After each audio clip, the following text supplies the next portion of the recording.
Is that even possible? We're going That must be a to typo. the weekend. In Wisconsin, it's going to be cold. No, that's not true. What? It's going to be 48 tomorrow. It's pretty cold.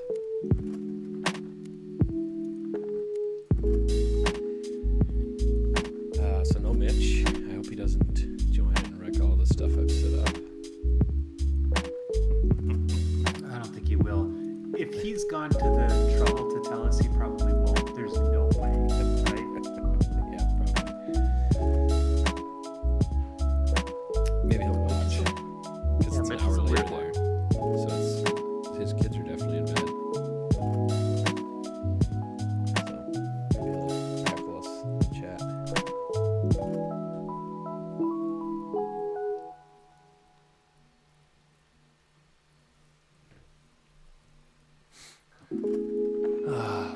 Pop, I still can't believe we went on a trip to California and didn't go golfing. I know. I'm proud of us. I think it was the right thing, and we did it. There were some moments where it felt like we might go golfing. We didn't. The pressure was real. Yeah, it was kind of like how I imagined No Nut November to be.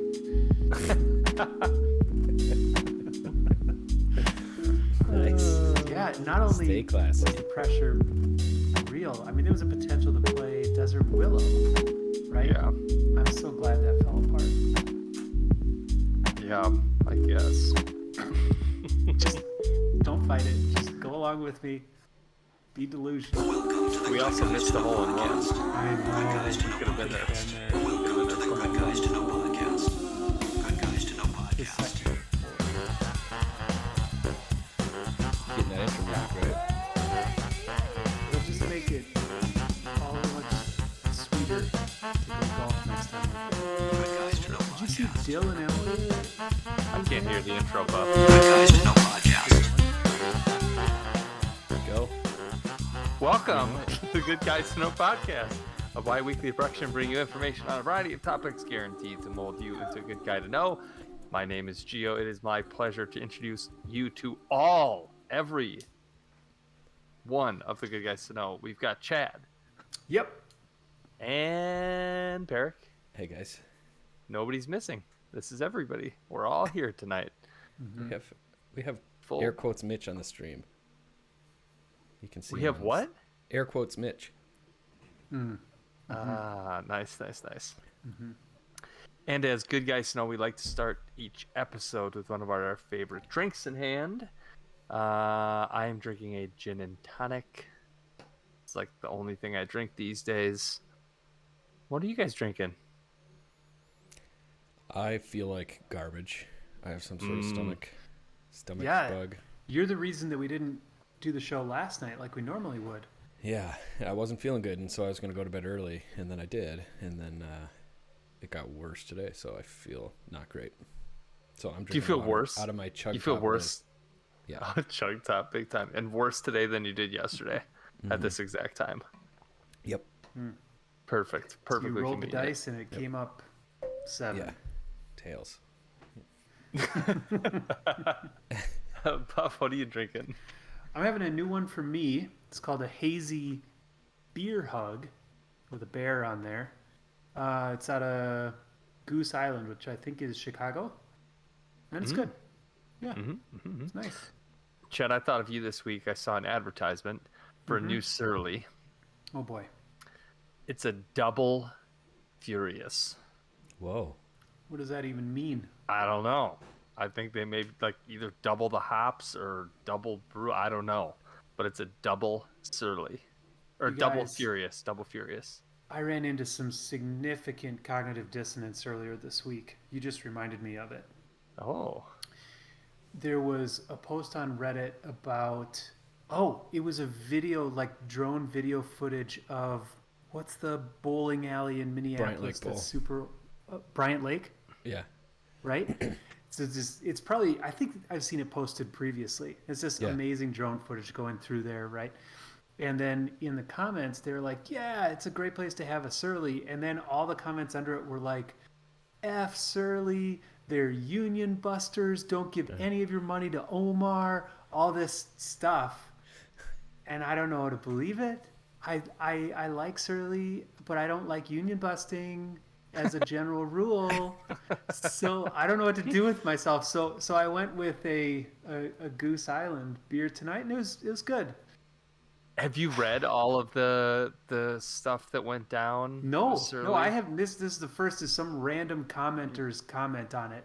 I mean, It shattered my world. you're way late to the game. This is in like Okay, 2020. Can you fill me in? I don't know that I have enough remember it well enough, but I think what happened was there was talk of the service staff unionizing for whatever reason Like at the brewery, at the brewery. where I mean, the it's a big restaurant and everything. yeah, like all. I mean, it's like a large staff, I would assume. Yeah, it's a big especially place. yeah. So there, I don't know why they were doing that, but there was some reason they were doing it. And then I think that was right around the time of like COVID, I think. And then Surly was just like, yeah, we're just letting everybody go and like shutting down. Like it was something really like timing Interesting. wasn't good, like optics Yeah. weren't good. I And see. like by most measures, it was probably the definition of union busting. Yeah. Closing the But- business temporarily so that everybody leaves. Yeah, it wasn't good. Huh. Wasn't Can you good. hear me? But You can hear me, Interesting. right? Okay. you're getting ducked. You're getting ducked, Peric, big time. All right. How about now? That's I I probably don't know. You have to try talking while we're talking. No, I think I got it fixed. Okay. Okay. All right. Well, Not good. I guess Oh, I'll have to do manic. some reading and figure out where I stand on the whole Surly thing, whether I can support their business or not. One thing we know is there are plenty of other IPAs out there, Good but point. I do like a good Furious.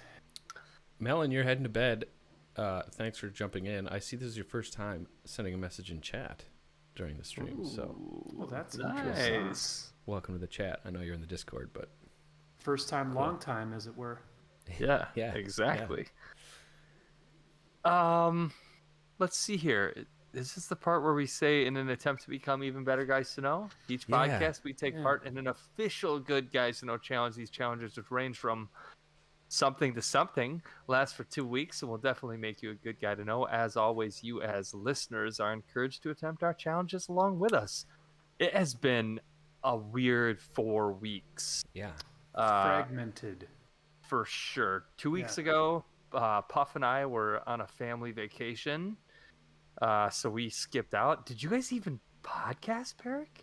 Yeah, Mitch They and I did the video Mitch and I game thing. played Valheim. Awesome. I kind And of it was I'm we have sad I been missed flooded that, with honestly. emails. It was a huge roaring success. That sounds can't- like It was No, quite that boring. sounds like how Valheim is. Like just tons of excitement action, and like action. things blowing up and yeah. Yeah. No, it was very fun though. I had a great time, which is somewhat important. That's what matters. Uh-huh. So, but I was just thinking, I don't think we came up with a challenge. If we did, I Did don't you- remember it. Did you review the last challenge that was started 4 weeks ago? What was it? I believe it was to play video games with your kids. I believe you are correct. Didn't we already talk about that? I thought we did. Well, I mean, you guys may have, but Chad and I weren't there, so No. No, I'm saying I thought you and I and Chad have talked about this. I don't think maybe so. not. We haven't Mitch and I reviewed must the have covered challenge. it. I was bummed because I was going to get points and then I was gone, and then I assumed I was going to miss the next one, so I was going to be out 2 challenges. Well, we can But probably it just looks update like the I may not spreadsheet be. with Oh the yeah, spreadsheet. caveat. Get the spreadsheet out. Well, is there? Can I still get credit for the For video games with sure, your kids? for sure. Yeah, I've been playing Elden Ring with my daughter. I see you online playing Elden Ring. Now wait a minute. Your daughter's Yeah. way too young to play Elden Ring. Right. I think you're right. And yet I play it with her. So it's I don't know. There's blood and gore. You're walking around basically an open world with enemies everywhere that you have to kill or be killed, and the killing happens with all manner of medieval weapons and magic spells, and sometimes it gets a little bloody. But she has handled it magnificently. And the reason we did it in the first place was that she had been, I mean, she's kind of always tended towards this, but lately especially been on this big time like magical fantasy world kick.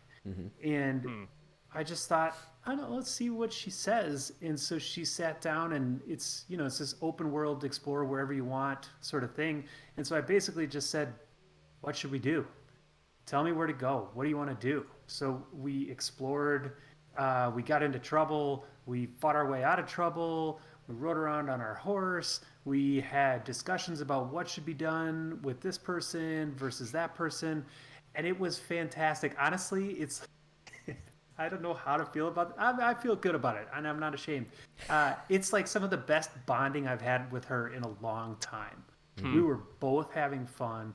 We were both invested, and it was I don't know, cooperation in a way that usually doesn't happen between me and a 7-year-old. Because it's like, I don't know if you guys feel this way, but as much as I love my kids, like there's times where it's like, what do you have to offer? Grow up. Grow up. Like, Talk about something interesting. I don't know. I just honestly, like, sometimes it just is like a little old playing the same songs and the same games all the time that are like all for them, that I don't get a ton of enjoyment out of. I get enjoyment out of watching them, but like doing an activity that we both enjoy together is a totally new experience for me. And I'm secretly hoping that like as they get older, that happens more and more. But this was one thing where I kind of felt that. So it was blast, and we're still doing it. I don't think we're making much progress on the game. From what I've heard and read, it's immense. So my brother Ross plays it too, and I told him, yeah, I'm playing it with Lyndon, and I told him kind of where we were, and he goes, you might beat it by the time she graduates from high school, because he's like way ahead of us. But it's been good. Sounds awesome. I had a similar experience with Breath of the Wild, the Zelda game. Yeah. With Joram. He and I played it. You were playing with Joram? It was awesome. And that's you know, a lot less graphic, but still pretty complex. Like, you know, he was like scared of stuff. So I would never. He's not as resilient. It doesn't sound like. He was like scared of the Zelda enemies, and they were just like cartoons. Gotcha. So. Well, you guys had to like problem solve together, right? Oh, yeah. I mean, the clips, I haven't played that game. The clips I've seen sound like you have to kind of come up with unique ways to solve challenges and stuff. Yep. And we just kind of passed the controller back and forth. When he didn't want to do something, he'd just hand it to me. It was awesome. Yeah. I highly recommend that game. And then the sequel's coming out supposedly this year, but it might have gotten delayed. I don't know. Puff, were you also playing on console? No. Playing on computer? Wait, oh, you're playing. No. On console. I get those confused sometimes for whatever reason. In my head, console and computer get jumbled. Yes, on the Xbox One. Is your daughter using the controller too, or is it mostly? Yeah. She did. So eventually, she was like, "Can I try running around with the horse?" And I said, "Absolutely." So I showed her, and she picked it up way too fast. Like, I don't know. It just reminded me that kids' brains are so malleable and adaptable. I mean, she was, and then one day, like, I went to the bathroom or something, and I came back, and she was fighting some dude. She's like, I almost got him. It's like, holy cow. So yeah, no, and she was doing the controller. That's cool. And that's like a notoriously difficult game, right? That oh, it's incredibly difficult. Yeah.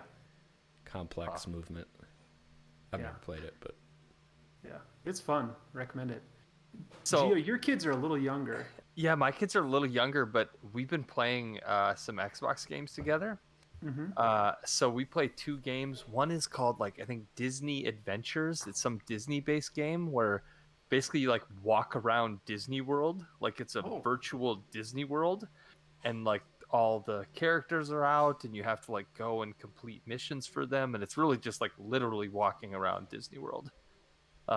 Which is perfect because that's like all the stuff they're into. And then there's another one, but it's like a Pixar-based game, but it's kind of the same thing. I can't remember the name of it. But it's like a couple different Pixar movies, and you like go into these movie sets, and you're like playing as the characters, and you unlock characters like The Incredibles and Toy Story and Up, and it's just like all the movies that they like, just like reliving those things. So those are the 2 games we play, but we play play all the time. I might have to look into that. That sounds much more appropriate for my daughter's age. Yeah, than she what get we've into been doing. Minecraft. But yeah, I mean, Yeah. Minecraft's the other one. Minecraft is at a point where it's almost like, I almost feel special because I've not played it. In a way, like it's so ubiquitous. And I'm sure there'll be a day where my kids get into Minecraft and then I'll jump in, whatever. But I almost feel like I'm protecting it until that day to like experience it with them in a way. I don't know. So, but you and Mitch and your kids, Peric, play Minecraft together, right? Yeah, used to, not so much anymore. They're kind of moving in. Well, now Mitch's kid is playing Madden inexplicably. That's so funny. I think there must have been a kid at school who was like into Madden, but it's nothing is funnier than Mitch's son playing Madden. His son Mitch is going to knows know nothing. so much more about football than Mitch ever will. Yeah. He's going to be like calling out formations and plays, and Mitch won't know what sport he's talking about. If he wasn't like an absolute clone of Mitch, I would definitely worry about like a hospital switch up. But Yeah. that's so funny, Madden. Wow. Oh my gosh. Yeah. Now my kid's All right. playing Pokemon a lot. There's some Pokemon games. So he's kind of traded Minecraft for Pokemon, but Gotcha. it's pretty fun. Well, I think we all get points, and it sounds like a universally positive experience.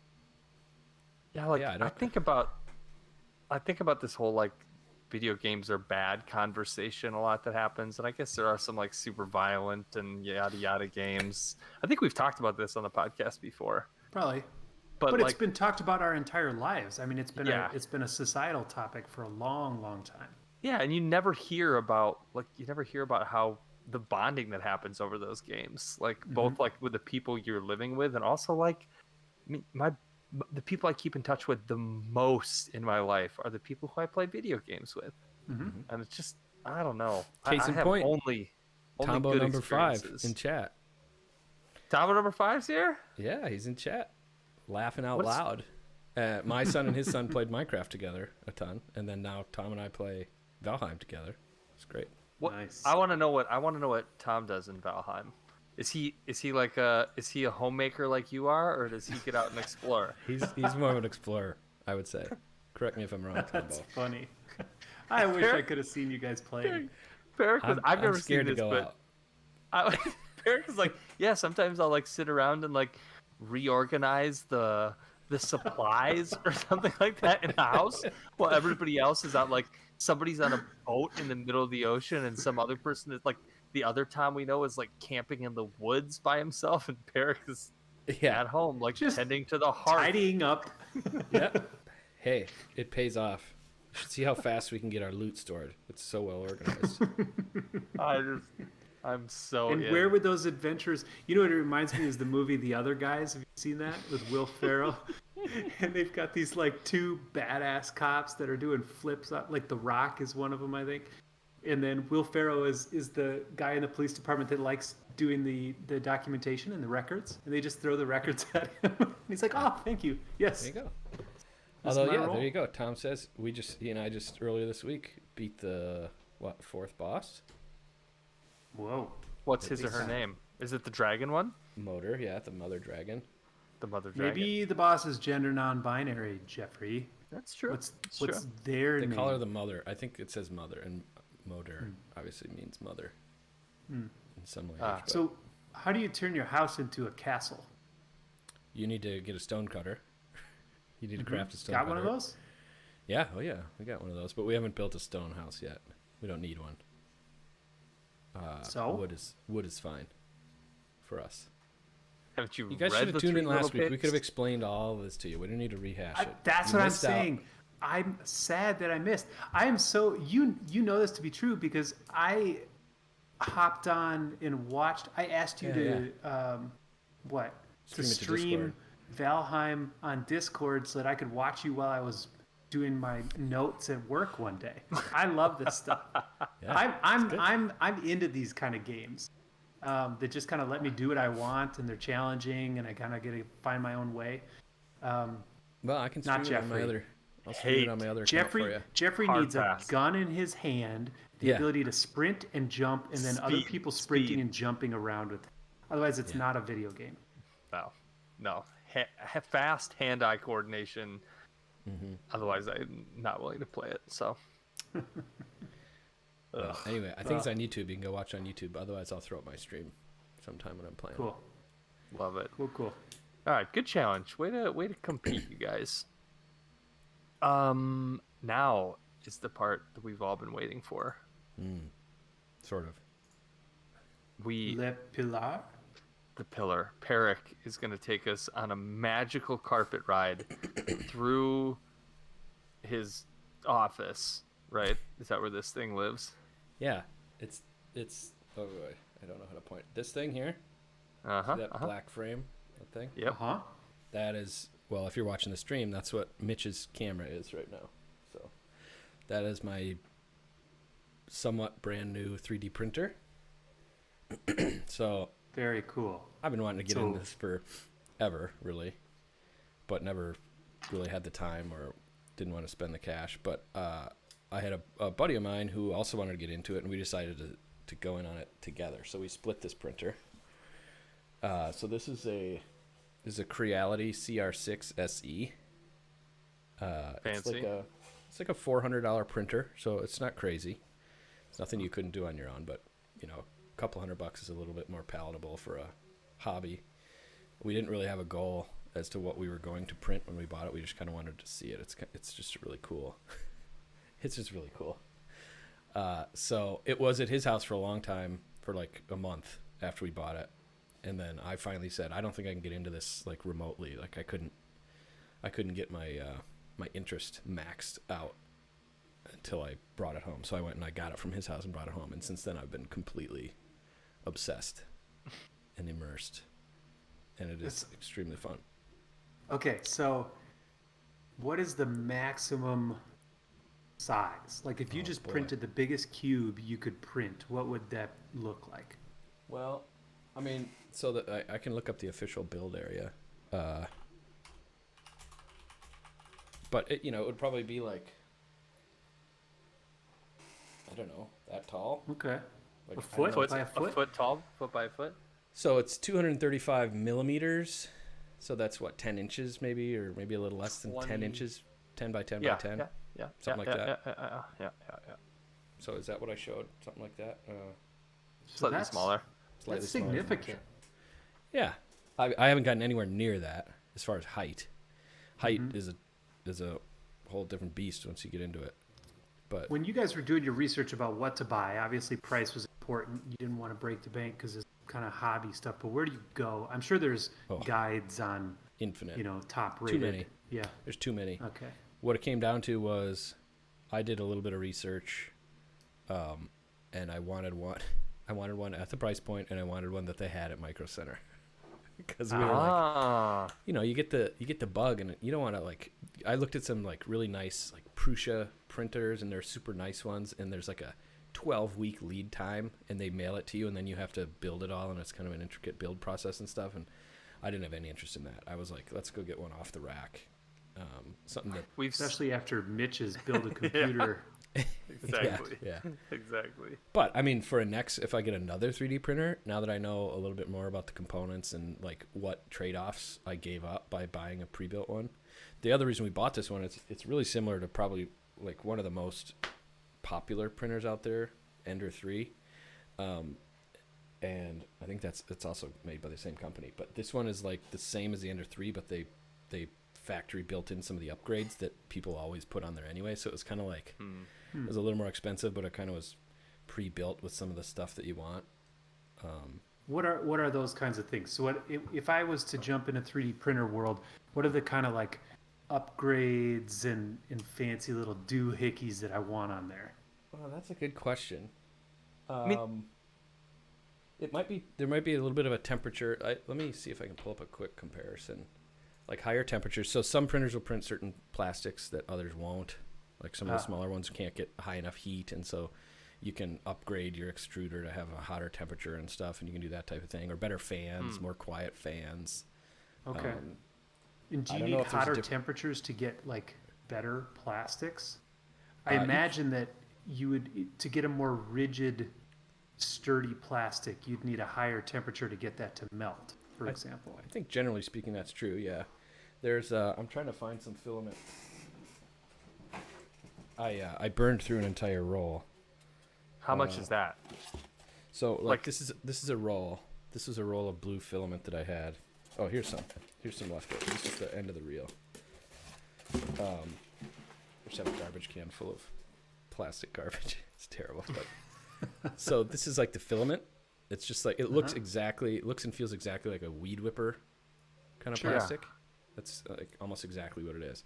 But what I'm printing in is entry level. It's called PLA. That's just the type of plastic. So it's whatever, polylaminate, whatever. There's a scientific name for it. I don't know what it is. But there's, I don't know, dozens and dozens and dozens of different types of plastic that you would need certain printers. So the Cr6se can print in PLA. It can print in, we have another roll, a couple other rolls are at the other guy's house, but like PETG, and I think that's a little tougher, needs a little higher heat. And then there's PLA, which is, I think PLA plastic is like what you think of when you pick up something that's plastic. Everything is like PLA, like your headphones or whatever, all that stuff that comes from the factories. Is this Scotch tape holder? Is that PLA? Might be. I mean, it might say on there. There's like usually those little E7 like recycling symbols or whatever, and it might tell you. Yeah, what the 6PS. Might be polystyrene. That's probably what that PS is. So it's not PLA. But they're just all different kinds of plastics. I don't really know much about them. But this is my box of PLA. There should be a label on here. So this pink that I'm printing with right now is actually tough PLA. I don't know the difference, but it tells you right here on the box like what temperature you generally would print at. 210 to 230 degrees Celsius is the print temperature of this. That's getting up there. So it gets pretty hot. Celsius. Yeah. So it's 500 degrees or something close. One of these boxes costs, this one costs $24.99 at Micro Center. Well, that's not too bad. And you get a kilogram. So everything's metric also, which is fun. So you get a kilogram, which is whatever, 2.2 pounds. Something like that. Is all the 3D printing, like home 3D printing stuff, plastic? Like, does anybody get into metal filaments or? So there are different types of printers. I didn't. So this one is called. God, what is the acronym? I'm blanking on the acronym, but it's the depositing of molten plastic. That's like one type of 3D printer. There are tons of different types of 3D printers that will do things like metal, like powdered metal kind of 3D printing and stuff. None of that really happens at home. I would say, the vast majority. If somebody says, "Oh, I got a 3D printer at my house," it's one of these, like filament. God, I want to look that up. Like some deposit, additive process. Versus, there are also other ones. Some people have these at home, like if they're really serious. But the like water bath type things, where I honestly have no idea how they work. But you basically get a vat of liquid plastic, and the printer uses that. And I think it's almost like upside down kind of thing. Whoa. But for the most part, everybody you'll ever talk to who has one at home will probably have one of these. If it's does thickness of the filament, like, is that adjustable? And is it like, I would assume it's more desirable to have like the ability to go finer so that you could have like more definition in the shapes that you're making? Is that true? Yeah. Well, yeah. So somewhat. There are different widths of the filament. So like this filament is 1.75 millimeters in diameter. You can get different size filaments, but your printer has to handle that. Your extruder, the thing that like pulls the wire through and melts it, that has to handle the width. And then there's a nozzle on there too, that has to be able to support that. But yeah, it's like, honestly, I can't even get into too much detail because it's infinite and I don't know much yet. I'm just getting started, but people, you can mess with every single setting on here. You can mess with while you're printing. You can say, okay, well, print it, a little hotter, or print it, get the nozzle width a tiny bit, take a little bit more plastic into the nozzle so that it kind of, flattens out. or take a little bit less on the first layers. People have problems where the first layers kind of they'll like squeeze out because the bed, the thing that it's printing on, is also heated. I have that heated to like 60 degrees Celsius for mine. That's another upgrade that people like to make. But that's heated, and so as the plastic melts on there and heats, the initial layers can sometimes, they call it an elephant's foot. And so you can play with all these things and say like, okay, for the first 2 levels, change the diameter of the track you're laying down. You can go absolutely insane to try and get a perfect print. I'm nowhere near that yet. I'm just trying to like not have it get totally wrecked. Like actually we had the garbage yesterday, but I had just a bin full of like ruined prints, like stuff that didn't work. It didn't stick to the base plate properly, or it's just it's a bottomless pit of failure, but it's extremely fun. Are you getting better at it? I think so. I know the basic bells and whistles and the knobs that I need to turn now. So like, for instance, this I'm printing a lot of stuff. I only have a couple things here because I've got them like installed, but like this is a the screen door to my deck. The handle broke, so like here was the old handle, and it just like the part that you grab onto, it was like something there that you grabbed on and just snapped off. So I just measured it. You know, I'm having a ton of fun with. I just bought like some digital calipers, and so nice. I measure it and I figured out how far the screw holes were apart, and then I this one I made in software that I'm starting to learn how to use, and I just made this and printed it. But this is a different kind of plastic than the stuff I'm printing right now, so it prints at a different temperature, and sometimes you create like profiles for different materials so that like you can kind of save it as a shortcut for what temperature. Sure. So anytime I'm selecting this material, it heats up to this degree with this amount extruded over a certain amount of time. And even within that, you know, I printed this in low quality, so like the resolution of the layering, you know, is low quality, so the layers are thicker, and so it prints faster, but it's not, you know, not necessarily as strong. It looks, I don't know if you can even really see, but you can kind of see the lines. Oh yeah, it's kind of like it's not ridges. Quite round. Yeah. And that's, you know, low resolution more or less. Cool. So you can go to high resolution. It takes a longer time, and I haven't really done any of that yet. But there are people who are obsessed with getting like perfect looking prints, and I can see myself doing that someday. Minnick says in chat, "Are 3D print files material specific?" I don't know that they are. I think I'll show some files, but it's probably like if you're taking a file from somebody else and they printed it, you want to know what they printed it in, because people will design certain things. You know, this won't work with whatever. This won't work with PETG plastic very well or something because of the overhangs are too steep, or there are all kinds of specific things that probably warrant which material you would choose for a certain print. They have, I mean, the number of filaments I watched, it was like a 40-minute or an hour-long video of some guy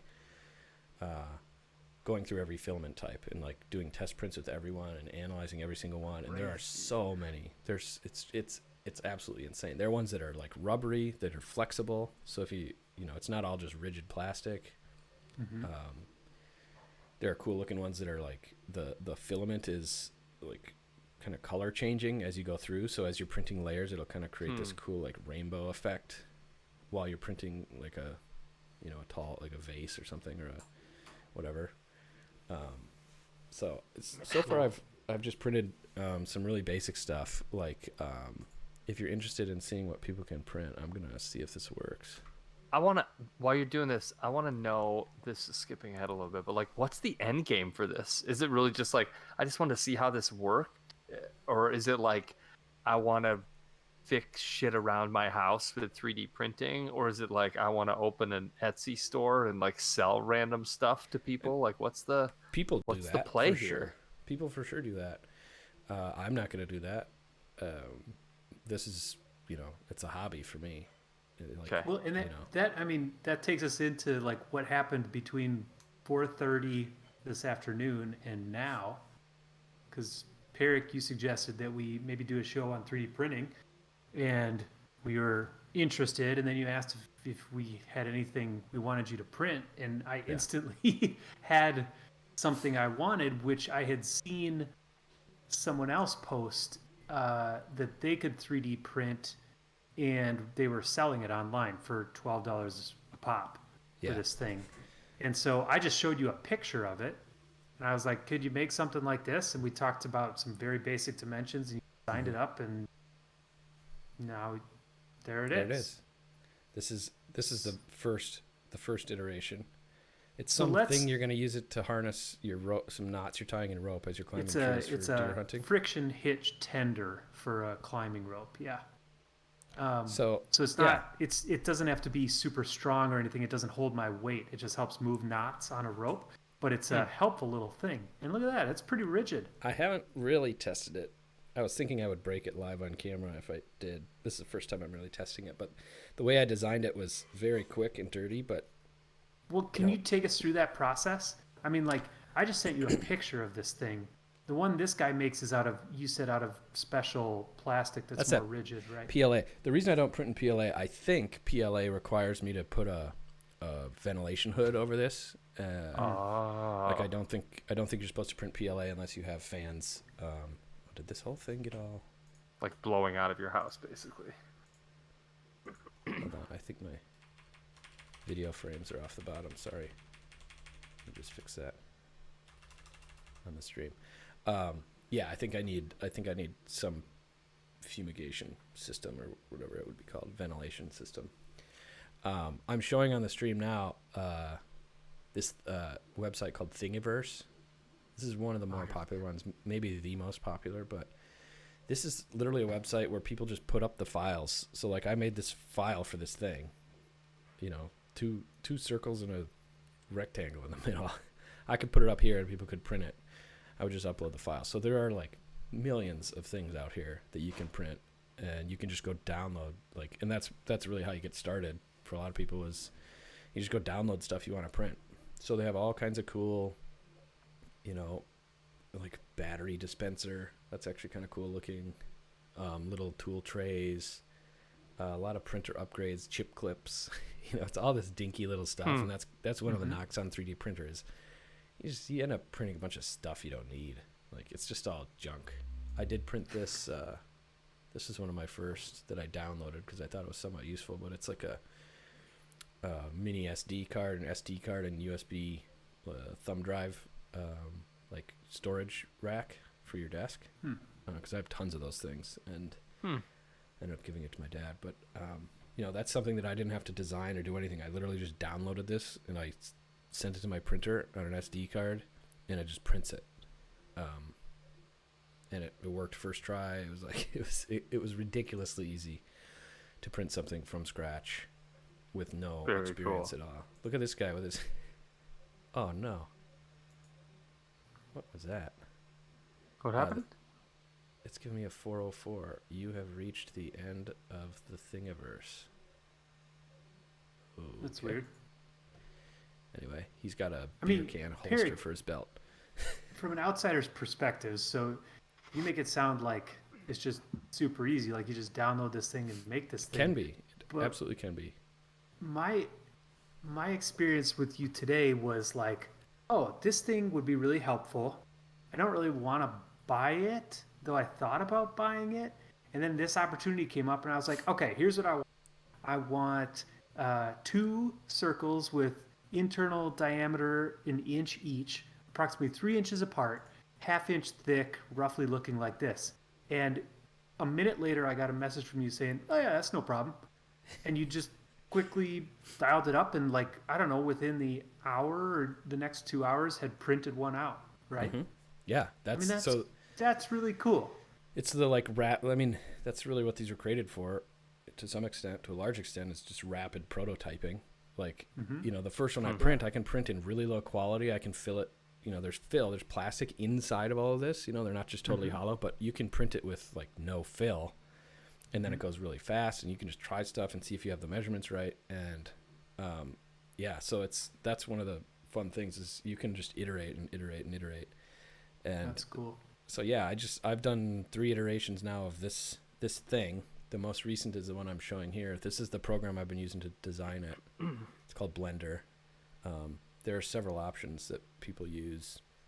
if you have like real CAD software, if you're like an engineer and you have like SolidWorks or like all these real programs, those are amazing, obviously. If you don't want this Fusion program, Blender. It's like a 3D modeling and animation. Like people would make video game graphics and stuff in Blender. It's all this 3D art kind of stuff. But there's this website I thought about starting with called Tinkercad. And this one is you can kind of do similar things, just drag shapes onto this like plane and have them interact with each other in different ways. And, you know, like really generically speaking, I could have these shapes kind of connect, and I could export this file and print it on a 3D printer somewhat easily. Very cool. Perrick, have you ever played with Google SketchUp? No. You familiar with that? Uh-uh. It's a similar kind of thing where you just have kind of basic shapes and like a three-dimensional canvas that you can create like say a two-dimensional rectangle and then just pull it up, and then you've got like, you know, a cube or a wall. Like I've used it for kind of imagining like a room layout or something like that. And people create, you know, different objects in there that you can download, and it's all free. But this sounds similar. Yeah, 3D modeling, and I knew nothing about it. It's really like there's a infinite learning curve. You don't want to talk about Tiger, Minnick? He's glad we're talking about 3D printing and not Tiger playing in the Masters. Oh, you missed the intro. Pre-show, we talked about it. we can always revert very quickly. What was I saying? Yeah, they're all the same. There's a really steep learning curve, but it's kind of amazing. The only thing I had to do to make this design, and it's kind of like that's part of the fun, is trying to. It's like have you ever played Tangrams or any of those little games where it's like you have very basic shapes and you have to do something tricky with them, and that's really what this is. All I used here was two shapes, and I just like had to learn the shortcuts on how to resize things, and I spent a lot of time watching YouTube videos on how to get like all my scaling correct, because we would download these files and we'd print them, and it was hard to figure out how big they were. Like we'd have to scale them to 52% to make it the size we wanted, and it was just like really clunky. And so now I have this whole like workspace set up that I'm in the right millimeter. So that's why it was relatively easy, Chad, when you said, "Oh, I want these holes to be, you know, roughly an inch in diameter," and I went real rough with it. But if I look at the top view of this actual thing in Blender here, I can take like a measurement tool and just kind of check that. I mean, each one of these things is a millimeter. I got 24 millimeters, so it, you know, an inch would be 25.2. I figured that was close enough. Yeah. And then you had a picture of like how long the thing was. And so I, you know, again, how do I get top view? There we go. Again, it's, 111 millimeters. I'm terrible at the metric math, but 111 is like a little over 4 inches. And I think that's what the screenshot had. So it's like, okay, 4 inches with a 1 inch hole. And then that was really all I needed to do. Yeah. And then you just create the connector rectangle in the middle.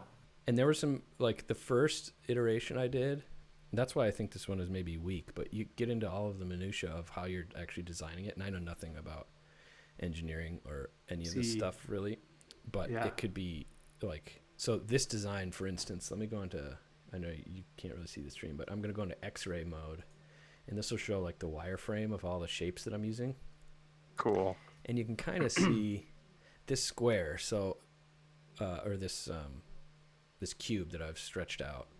It goes into these circles, and so this is my second iteration. I think it's going to make it a little stronger if those print in the circles. I have no idea if that's true, but if I go look at my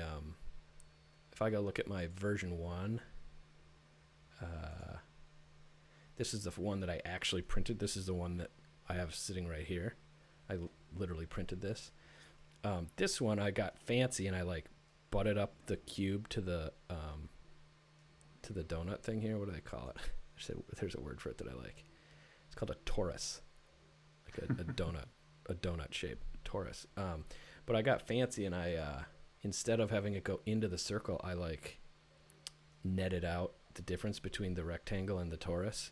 And so that's why I thought, well, really that there's nothing in there for support. And again, I could be very wrong about it as to whether or not that matters once it gets into the printer code, but stuff like that is quite fun. I imagine if you like flared out, so when the rectangle goes into the ring, if you flared that out rather than kind of the abrupt angle, then that would provide a little bit more support, right? Yeah, and that stuff I just don't know how to do yet in Blender. Like, you can go into this stuff, and if I go edit this torus, there's like a different mode to edit this stuff. I can click on any face of this thing, and I can like extrude it out, and you can do all of these things, and make it kind of do whatever you want. So I'm thinking at some point I'll learn how to like smoothly, like, make a nice edge here, but I have no idea. Like, I have no idea how to do that. It seems like the perfect hobby that's infinitely tinkerable. Yeah. Here's my version 2. I did create another one that I tried a little different design, a little more minimalist. But are you printing one right now? So the one I'm printing right now is I called it Strong. V1 Strong. So it's the same version, it's the same design as this, except I didn't I let it protrude into the donut, and I'm gonna see if it looks any stronger. So this is just like the first half of what I did. Can you also like define the way that the filament is laid down, like for that rectangle, you know what I mean, like if it's the long way or the short way, in terms of like there's like got to be like some structural engineering aspect of the way that you lay down absolutely, like the direction that the plastic's getting laid down, and like the angle 90 degrees to whatever load bearing or whatever it would be called. That I'm looking forward to learn some of that stuff, because if I printed the part like this, if I would have printed it like this, it might have been different, or if I printed it vertically, that could have been but some of that stuff you can control. So Blender was the one program that I used to like model this thing, but then for 3D printing, there are these other applications that everybody will have, called a slicer, and I'm going to open that up. So slicer, it really looks kind of the same. So like I'm going to open up. So I went into that Blender program, and I did all that design, and then I exported it as this STL file. That's what you'll deal with a 3D printer. Stereolithoscope, I think, is what that stands for. That's like what 3D printing is, or something. But this is a similar thing. It's just like a 3D program, but it shows you what you're going to print on like my actual print bed, where it's going to be on the print bed.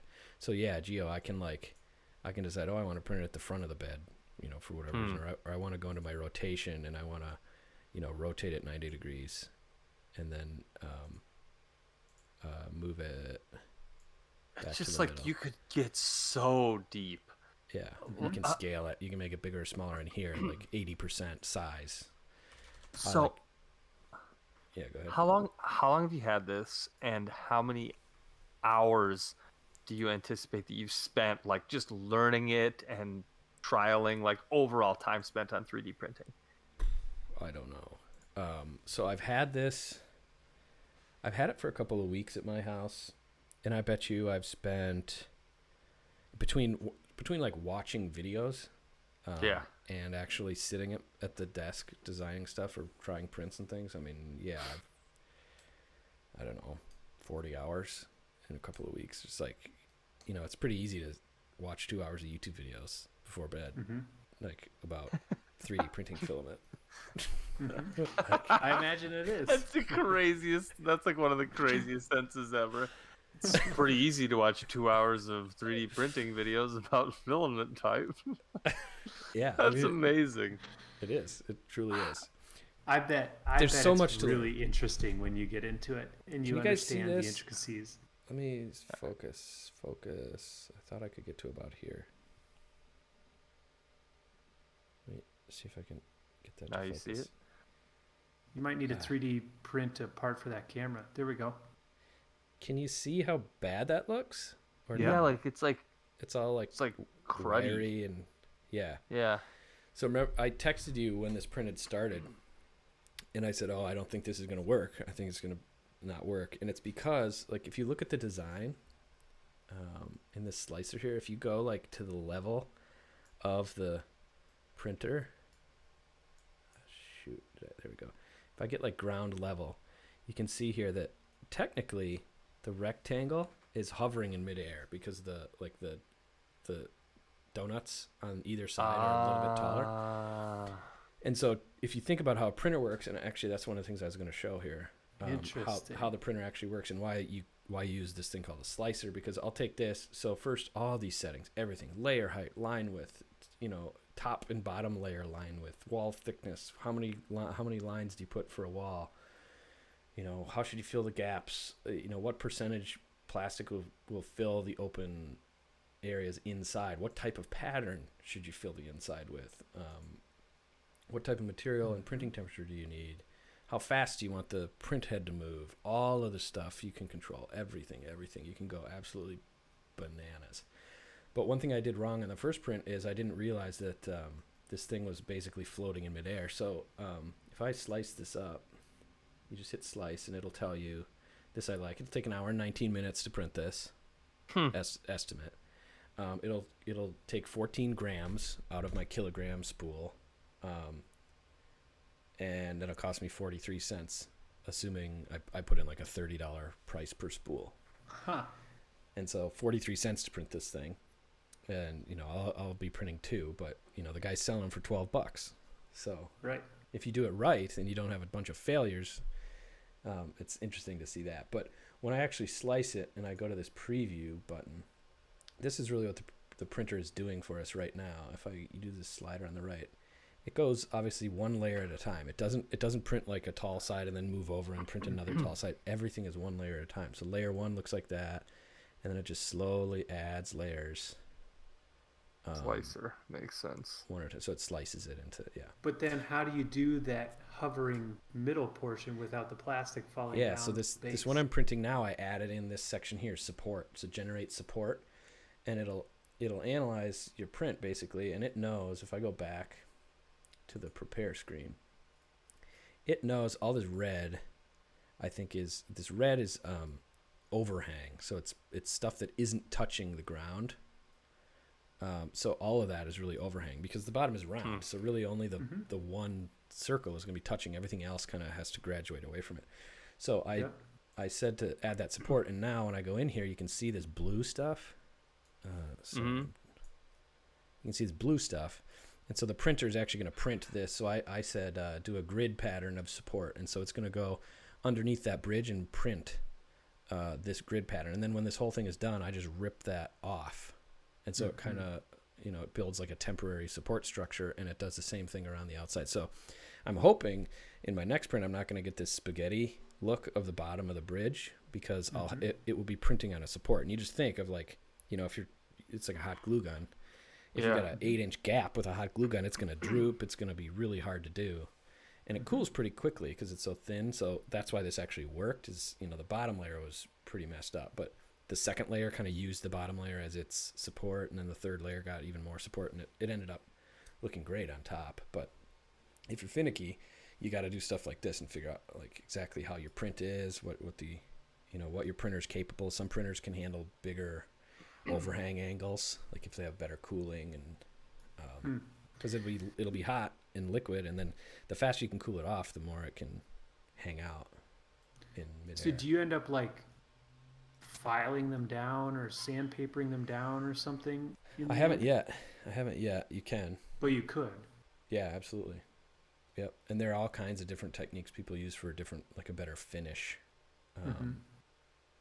Different chemicals and things you can polish them with and stuff, or even different filaments will have like things embedded in the filament that help it like be shiny or look like chrome or something, and so you can kind of change the finish based on what filament you're using too. So it's limitless. Is how it much stuff is out there. Is the printer done going right now? Oh yeah. Oh, I wanted to show you quick. I this is also part of the hobby that's fun, but I bought a Raspberry Pi, the little, these little computers. Yep. And I have a Raspberry Pi. They have this thing called Octoprint, and basically I hook it up to the printer, and then I can print to my printer wirelessly. Previously, you had to put the SD card in your computer, drag the STL, or you'd have to slice it and put the result onto that SD card, and then you'd spin around and put it on your printer, and then you'd have to go back and forth, and it's actually quite a pain, especially when sometimes I want to print stuff and this thing's going to be at the other guy's house. So I have this Octoprint, and so here I can do everything just from my computer. I don't have to be in the same room as the printer. So I'm printing right now. Okay, yeah, so it's 100% done. I wanted to show you there's this out here. There's this G-code viewer, and it'll tell you where the actual printer is going to go, what it's going to do first. And you can kind of watch it go live. And then the G-code itself is just all of what you would expect. It's just a bunch of coordinates. It's just infinite. Mm-hmm. Go here, go here, go here, go here. So I can monitor all that. And if I had a better Raspberry Pi, you can watch a webcam of it in the same tool. So I have to use something different because a Raspberry Pi can't do both. But anyway, it's super fun for more hobby stuff. But let me go get it. Go back. It comes with some tools to. I was gonna say, do you have to blow on it first so it doesn't burn you? No, it's already cooled. So this is version 3.0? Yeah, this is probably my smartest version, I'm hoping. And I can already see the seams are much better looking. So, come on. So the connection between the middle and the donuts seems to look a lot smoother and better to me. So can you see at the bottom there, is that the support? Yeah. So there you can see the grid pattern that I talked about. Oh, yeah. So I just need to pry that off. So it's that easy. The support just comes off. So some of them can be easy, some of them can be hard. Depending on what shape you pick.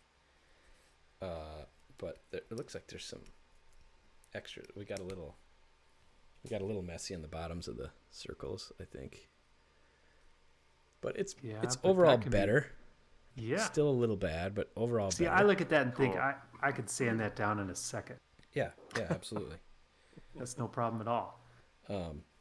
But yeah, so this is the new design, and I don't know, maybe it'll break easier. I have no clue, but it feels extremely solid. I love it. So you might be able to use that. So now I got two, and they should be. I mean, in theory. Oh no, this one I did fancier because you can see I beveled the corners a little bit of the rectangle. This one was kind of just like a big fat rectangle. This one I made a little narrower and beveled the corners. You can kind of see. Look at that. All these little things. Slightly better design. So yeah, you could work for weeks designing something like that. And then you could sell it. I couldn't find the coolest thing I printed. My kids were playing with it. I have no idea where it is. But Is that what you sent me? The picture? The what dragon? Were those things? You posted a picture in a private chat of something that you had printed previously. What was no. It? Wasn't it the dragon? The dragon was. Let me see, I wonder if I can find it. Let me see if I can find this guy's dragon. The picture. Did you posted a picture? Why can't we show that?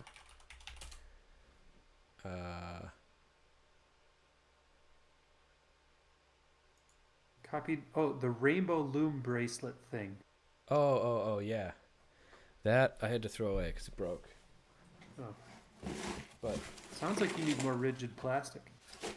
Yeah, well, that's it. Like if I get into PLA, here's the thing I did. So this one I actually paid for. I paid $4 for it. But this is what it does. For the design? For the file, yeah. So I bought this exact thing. And what's amazing about this is they call it print in place. I don't know if they have it here, but yeah, print in place articulated dragon.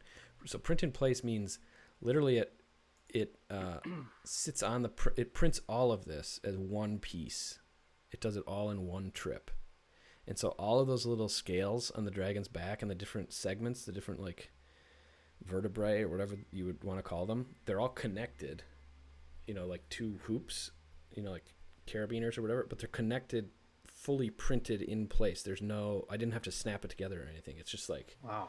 It's like when you see people carve those cubes and they put like a box in or a ball inside of it or whatever, and they do it all in one piece. It's that, except extremely complex dragon.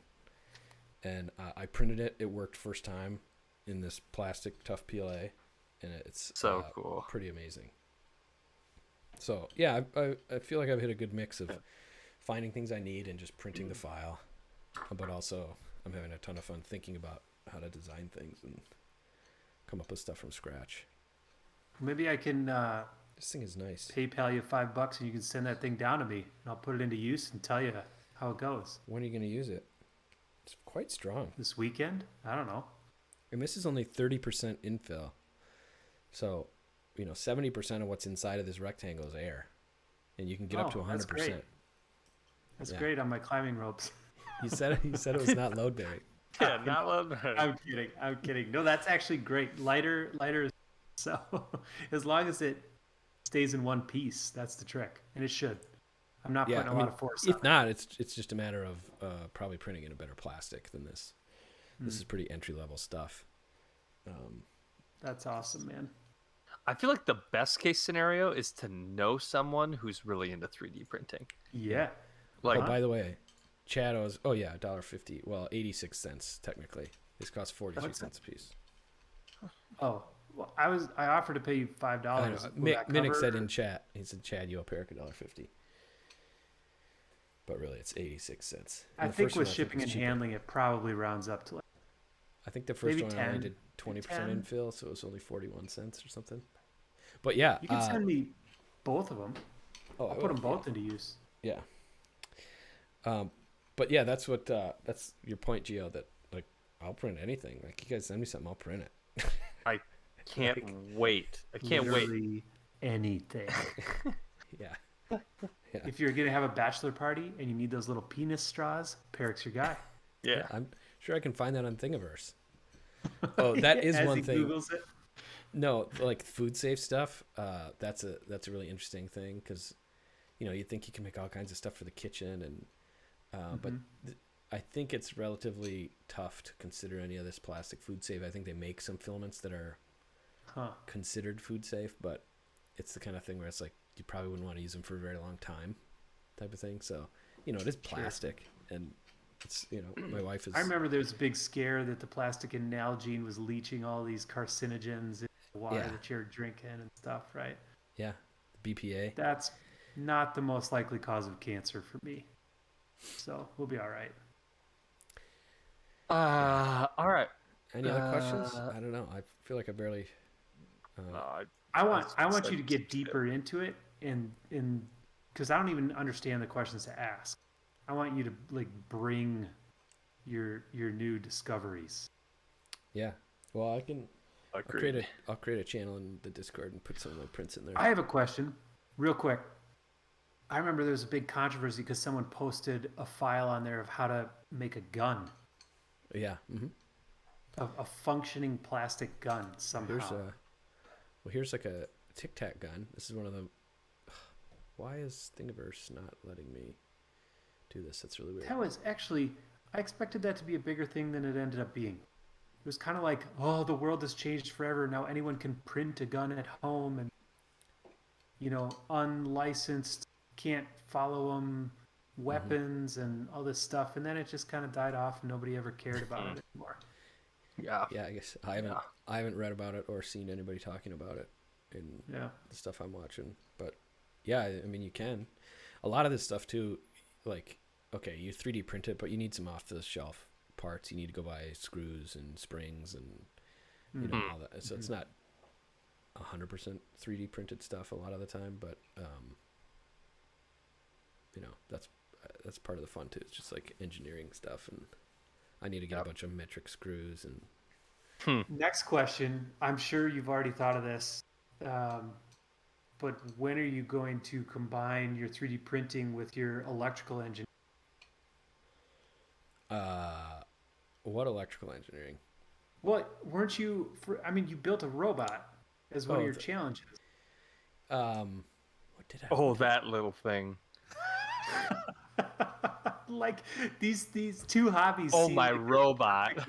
perfectly I don't married. remember. Like Yeah, I can do it now. I mean, I Right? got this, the Raspberry Pi. People would okay, so the thing with Raspberry Pi is it's running on its own power, and then it's connected to the. So I had to cover the power port of the USB so that it wouldn't leach power from the printer or whatever. But people will take apart their printer's power and splice in some of their stuff so that when you turn your printer on, it turns on your Raspberry Pi. You could do little things like that. Mm-hmm. People 3D print all the time, they call them helping hands, like 2 little clamps for soldering wires, like a little station where you can. So it's just it can be used. I mean, creating something out of plastic with electrical components inside it. I mean, you're going to do this, right? Probably. I don't know. Yeah. I don't know. I mean, the possibilities are endless. I imagine so. Yeah. For whatever reason, the first thing I kids. thought of was like those little cat toys that roll all around randomly. I think you could make that. Just a little motor in them. Yeah. Mm-hmm. Yeah. All right. I gotta push this on because otherwise I gotta go get a battery charger for this computer. Okay. Did you guys do Significant Surrender the last time you were together? No. Whose turn is it to read? I think it's Barrick's. I don't know. Eric. I don't know why we would think that. I think it's definitely not me. And I read last time, so wait, did Mitch screw me over so that I would have to read again? I think is that what happened? That sounds familiar. He didn't answer the last question. Wait, he didn't answer. And I got 2 of them right the last time. So I think it's you, Puff. I think that's true. All right.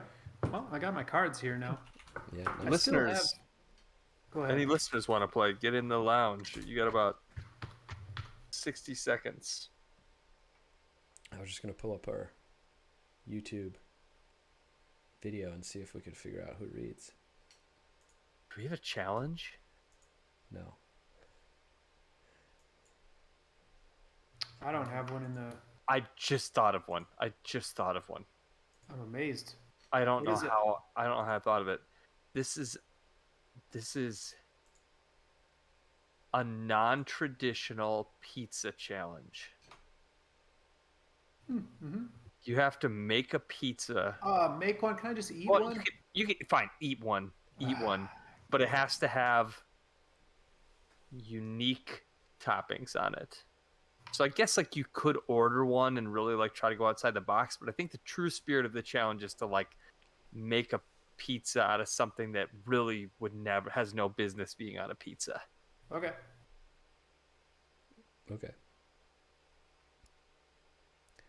Seems kind of wheelhousey, right? Yep, I like that.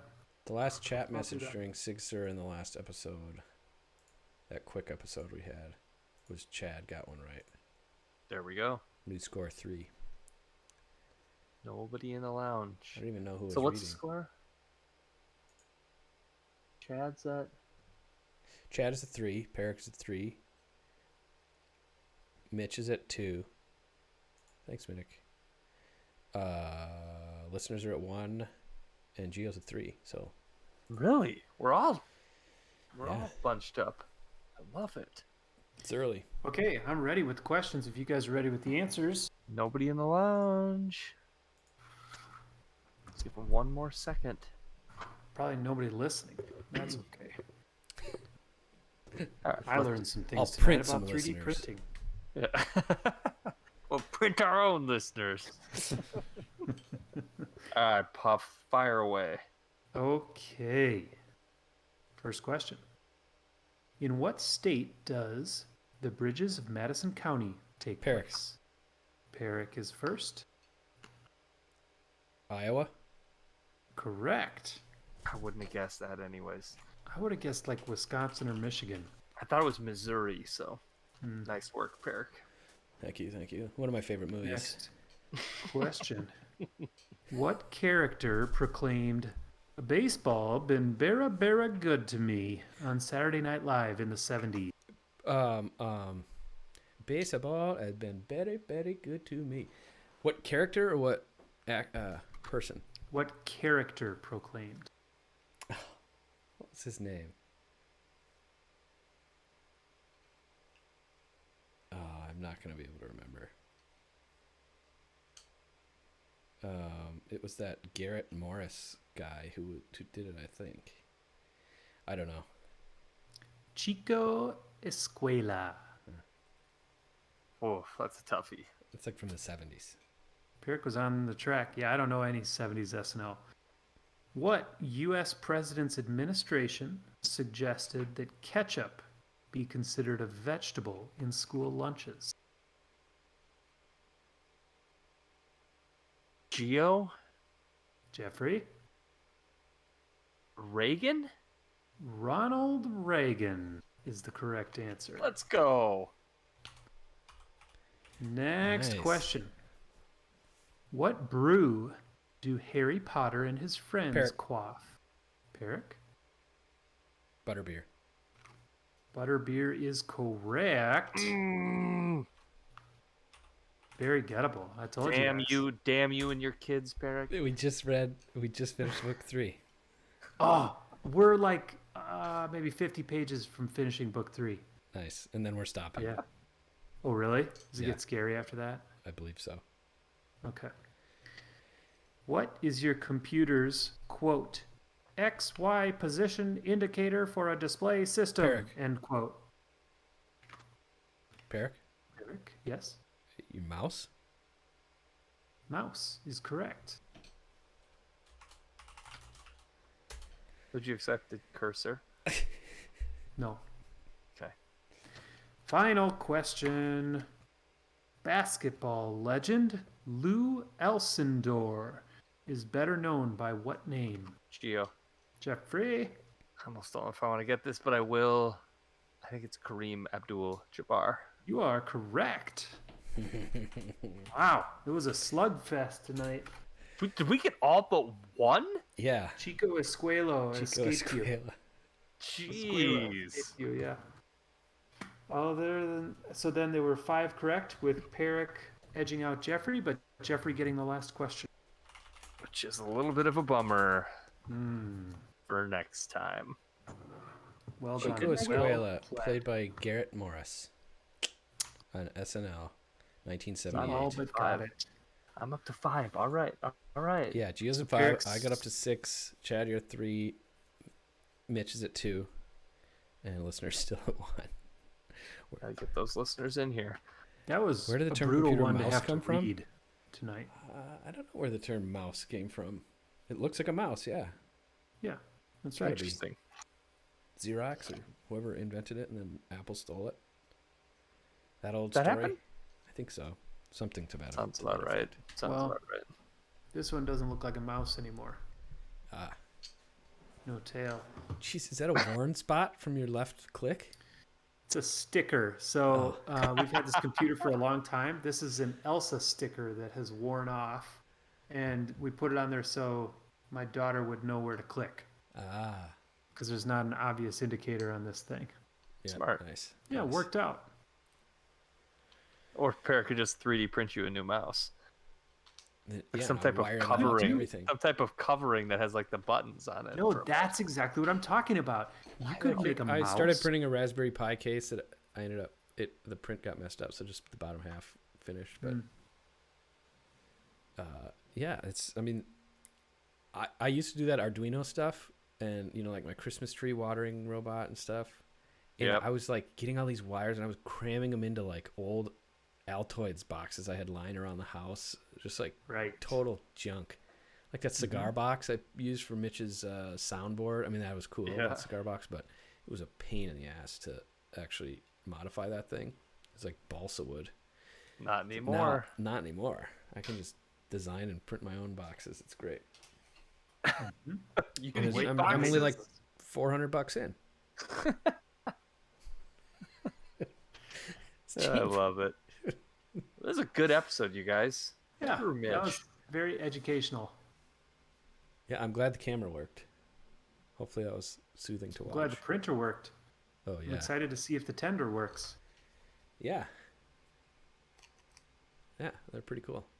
mean, I will pretty I'll send you solid. some money and an address, and then I'll take some pictures of it in action, maybe a video. Okay, sounds good. All right. Are we Nice gonna work, do boys. Gardic? I don't think so. We only got a couple people. Yeah, I don't want. I gotta get to bed. I feel like crap. I've had a day too. Yeah. And I'm tired. I am lit tired. Cool. Well, All thanks, guys. Good Nice speak. work, boys. Talk to you later. See ya.